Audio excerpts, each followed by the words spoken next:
Halo Sobat Edson, salam pintar. Berjumpa lagi dengan Kak Husna, teman belajar IPA kamu. Sobat Edson, pada video ini kita akan belajar bersama mengenai atom. Kalian siap?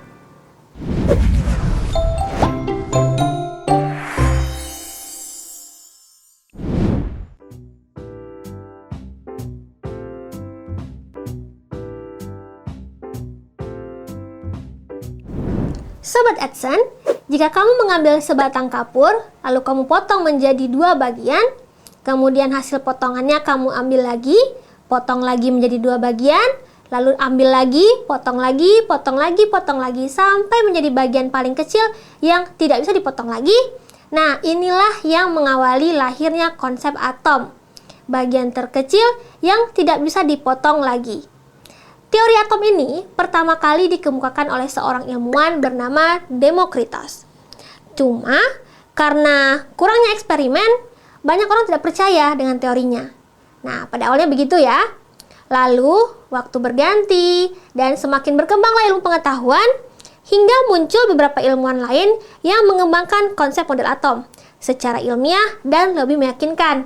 Nah, awalnya itu pada tahun 1805, muncul namanya John Dalton. Kemudian dilanjutkan pada tahun 1897, muncul ilmuwan lain bernama Thomson. Lanjut lagi pada tahun 1911, muncul Rutherford. Dan hingga 1914, muncul ilmuwan bernama Bohr. Nah, kau penasaran kan apa sih atom itu? Dan bagaimana sih penyusun-penyusun atom itu?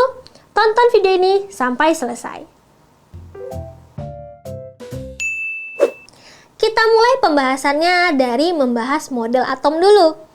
Oke, kita bahas model atom pertama yang dikemukakan oleh Dalton namanya pada tahun 1805.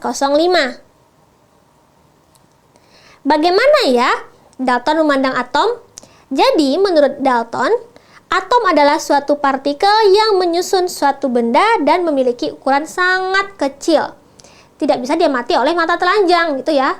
Nah, ukurannya sangat kecil nih untuk diamati. Berapa sih kecilnya itu? Diameternya berukuran 30 sampai 150 pikometer. Kecil banget nih. Kemudian, gimana sih perkembangan model atom ini? Ini kita bahas tadi sebelumnya ya. Dimulai oleh Dalton pada tahun 1805. Dilanjutkan oleh Thomson pada 1811, lalu model atom Rutherford pada 1911, ini 1897 ya. Oke, si Thomson, lalu lanjut lagi ke Niels Bohr pada tahun 1914, hingga lahirlah teori model atom modern. Nah, perkembangan teori model atom ini saling menyempurnakan, jadi teori yang baru akan menyempurnakan teori-teori yang lama. Seperti itu ya Sobat Edson. Oke, kita mulai nih dari model atom Dalton dulu. Hipotesis Dalton mengenai atom itu bagaimana? Yang pertama, hipotesis pertama oleh Dalton. Atom merupakan bagian terkecil dari materi yang sudah tidak dapat dibagi lagi. Sesuai ya dengan pengertian yang dia sebutkan sebelumnya, gitu kan? Kemudian apa lagi nih? Apalagi karakter atom yang dia kemukakan? Atom-atom bergabung membentuk senyawa dengan perbandingan tetap dan tertentu. Jadi ini maksudnya atom-atom yang berbeda itu bisa bergabung membentuk senyawa dengan perbandingan tertentu. Contohnya, misalnya nih, senyawa air. Kamu tahu apa rumusnya? Rumus kimianya air? H2O ya. Nah, jadi di sini ada atom H, dan atom O. Dia bisa bergabung membentuk senyawa H2O, perbandingannya tertentu. Gimana perbandingannya? 2 atom H dan 1 atom O. Seperti itu. Kemudian, hipotesis yang ketiga, atom tidak dapat diciptakan dan dimusnahkan. Sifatnya kekal lah begitu ya. Kemudian, gimana? Jadi si Dalton ini memandang atom seperti bola pejal, seperti ini. Nih. Ini harus kamu ingat. Jadi, teori yang mengemukakan atom seperti bola pejal itu adalah teori milik Dalton yang muncul pada tahun 1805. Teori pertama yang diterima, konsep pertama mengenai atom yang diterima oleh masyarakat luas. Seperti itu. Kita lanjutkan ke teori kedua, Yang pastinya ini lebih menyempurnakan lagi teori dari si Dalton, yaitu dari si Thomson nih. Oke, si Thomson ini dia mengemukakan konsep atom berdasarkan percobaan sinar katoda, di mana teori ini juga dikenal dengan teori roti kismis. Jadi sebelumnya kalau Dalton itu bola pejal, kalau Thomson roti kismis. Gimana tuh maksudnya? Jadi si Thomson mendefinisikan atom sebagai bola padat bermuatan positif yang di permukaannya tersebar elektron yang bermuatan negatif. Makanya seperti roti kismis. Jadi si bolanya ini, bola padat ini bermuatan positif. Sedangkan di permukaannya nih, ada muatan negatif yang tersebar.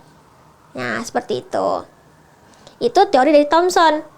Lanjut lagi. Kemudian disempurnakan lagi teorinya oleh si Rutherford. Nah, gimana tuh menurut Rutherford? Rutherford dia mendefinisikan atom sebagai bola berongga. Nah, beda kan? Tadi kalau si Dalton bola pejal, si Thomson bola padat. Nah, ini berkembang lagi. Oh, nggak padat kata Rutherford, tapi berongga katanya gitu kan. Yang tersusun dari inti atom dan elektron yang mengelilinginya. Jadi bola berongga, penyusunnya inti atom dan elektron. Inti atom ini bermuatan positif dan massa atom terpusat pada inti atom. Nah, Rutherford telah berjasa dengan mengenalkan istilah lintasan atau kedudukan elektron yang nanti disebut dengan kulit. Model atom Rutherford diilustrasikan seperti gambar ini. Jadi dia bola berongga yang bagian tengahnya ada intinya, ini inti atom muatannya positif. Lalu di sekelilingnya ini ada muatan negatif, negatif. Yang dia itu berada pada lintasan. Nah, inilah yang nanti yang mengawali konsep kulit. Ini ada lintasannya nih. Di sekitar si intinya ini ada lintasannya. Itu adalah teori dari Rutherford. Kemudian tidak berhenti di situ, akan berkembang lagi teorinya. Iya, yaitu muncul teori atom dari Niels Bohr pada tahun 1914. Nah, apa nih pembaharuan yang dikemukakan oleh Niels Bohr?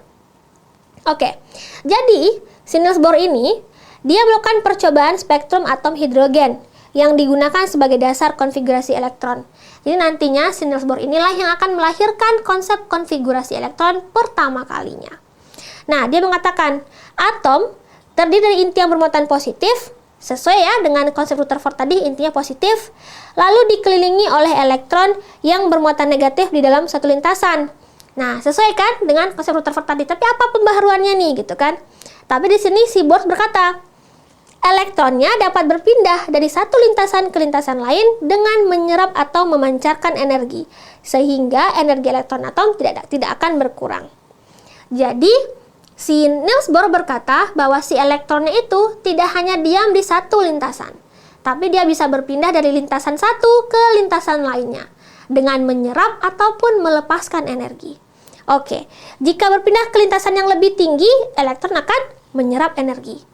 Tapi kalau dia pindah ke lintasan yang lebih rendah, elektron akan memancarkan energi. Nah, gitu. Jadi kalau dia pindah lintasannya ke yang lebih tinggi, serap. Kalau pindah ke lebih rendah, lepaskan. Nah, kedudukan elektron pada tingkat energi tertentu disebut dengan kulit-kulit elektron. Jadi elektron yang berada pada pada lintasan tertentu itu dinamakan dengan kulit elektron dan sifatnya tetap gitu ya. Nah, ini nih ilustrasinya. Jadi ini anggaplah ini bagian intinya kan. Ini inti atom bermuatan positif ya. Nah, ini adalah kulit pertama atau lintasan pertama gitu kan. Kulit kedua. Misalnya ini kulit ketiga misalnya. Oke. Jadi si elektron yang ada di sini itu bisa pindah nih, bisa pindah dia ini pindah elektron yang muatan negatif ya, muatan elektron negatif. Bisa pindah. Jadi kalau dia pindah nih ke kulit yang lebih tinggi, nah dia akan menyerap energi. Kalau dia pindah ke yang lebih rendah, dia akan melepaskan energi. Seperti itu. Itu adalah pembaharuan dari Niels Bohr. Oke, tidak berhenti di situ ya. Masih ada lagi nih kelanjutan teorinya, kelanjutan ceritanya gitu. Yaitu, oke, di sini kita akan melanjutkan teori Niels Bohr, yaitu teori atom modern. Ini model atom modern ya.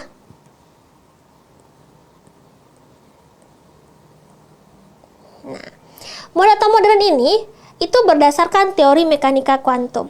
Gitu. Kenapa? Maksudnya bagaimana? Jadi, kulit-kulit elektron bukan kedudukan yang pasti dari suatu elektron, tetapi hanyalah suatu kebolehjadian saja. Jadi, kedudukan elektron di satu kulit ini itu bukan sesuatu yang pasti gitu, tapi hanya probabilitas, hanya kebolehjadian. Nah, asas ketidakpastian lah seperti itu ya. Nah, disinilah nanti pada teori atom modern kita akan menggunakan konsep mekanika kuantum. Oke, setelah kita membahas sejarah perkembangan atom, sekarang kita akan bahas penyusun atom. Nah, tadi kan sudah dibahas ya, bahwa di inti atom itu ada muatan positif, di kulitnya ada muatan negatif. Nah, mari kita lihat lagi nih, apa saja sih penyusun atom itu? Kita simpulkan lagi ya. Atom tersusun dari partikel-partikel penyusun atom atau partikel subatom gitu ya, yang terdiri dari elektron, proton, dan neutron gitu. Proton dan neutron membentuk inti atom. Nah, jadi ini atom nih, itu dibagi lagi, terbagi atas inti atom dan elektron yang berada di kulit atom gitu kan. Si inti atom ini mengandung proton dan neutron. Sedangkan di bagian kulit baru ada elektronnya. Nah, proton, elektron, dan neutron ini apa? Oke, di sini kita akan mendefinisikan ya. Jadi kalau proton itu dia adalah muatan positif. Muatan positif.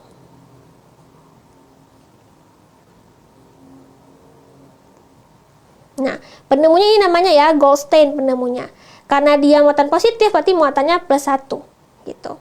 Elektron ini adalah muatan negatif. Penemunya siapa? J.J. Thomson ya. Muatannya negatif 1 karena dia muatan negatif gitu. Dan yang terakhir neutron ini adalah muatan netral. Penemunya James Chadwick. Nah, muatannya 0. Gitu. Jadi yang harus kamu paham di sini adalah penyusun atom itu bagian inti dan bagian kulitnya. Bagian intinya itu ada proton dan elektron. Proton dan neutron ya. Elektron itu berada di bagian kulit. Oke. Jadi, bagian inti itu ada proton dan neutron. Si positif dan si netral. Di bagian kulit ada elektron yang bermuatan negatif. Harus diingat ya.